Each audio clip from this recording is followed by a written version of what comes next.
আসসালামু আলাইকুম সুধীমণ্ডলী। আজকে যাদের মুসলমানি করা হলো তাদের মুখে শোনেন, বিশেষ করে গার্জেনরা যারা অনেক সময় ভয় পাচ্ছেন বাচ্চা কোথায় মুসলমানি করাইবেন, দুধ পাইবে কিনা, রক্ত বেশি বেরাইবে কিনা, আবার ঘুম ভাঙবে কিনা, অনেক কিছু ব্যাপার। কিন্তু এখানে আপনারা বুঝতে পারবেন যে গার্জেনের মুখের কথা শুনে এবং বাচ্চার মুখের কথা শুনে বুঝতে পারবেন যে আসলে কি ব্যাপারটা।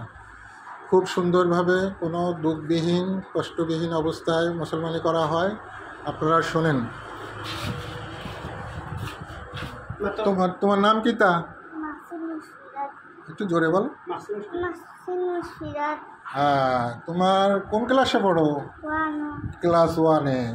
তুমি কি মুসলমানি করাইতে চাইছিলে নি? করাইছো? হ্যাঁ, কেমন হয়েছে বলো দেখি। দুঃখ পাইছো? ভালো হয়েছে। হ্যাঁ, তাহলে সবাইকে বলবা তো যে এরকম কোনো কষ্ট পায় না, দুঃখ পায় না। হ্যাঁ, বলবো তো? হ্যাঁ, সব কিছু কিন্তু খাইতে পারবা। ঠিক আছে? কত সুন্দর করে দিলাম। তোমার আরেক ভাই তো করলো, তাই না? তোমার আরেকটা ভাই করছে না এখন? হ্যাঁ, তাই এখন তুমি কি বিয়ার সময় দাওয়াত দিবা কিনা কও?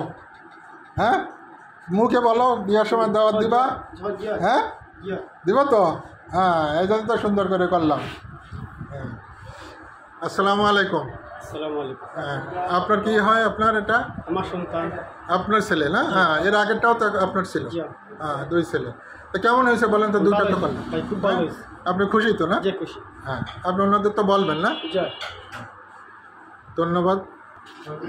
অনেকে শুনলেন, সুধীমণ্ডলী শুনলেন যে বাচ্চার বাবার মুখেই শুনলেন 2টা বাচ্চাকে মুসলমানি করানো হলো। ইনশাআল্লাহ কোনো সমস্যা হয়নি এবং সবাই কোনো কান্নাকাটি করে নাই। খুবই চমৎকার, কোনো দুঃখই পায় না। এত চমৎকারভাবে করা হলো। ধন্যবাদ সবাইকে। যদি কখনো করাইতে চান ডাক্তার শফিকুল আলম সাহেবের সাথে যোগাযোগ করতে পারেন। আমার মোবাইল নাম্বার 01712606478।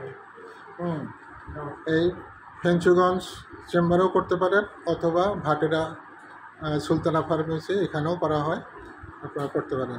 ধন্যবাদ সবাইকে।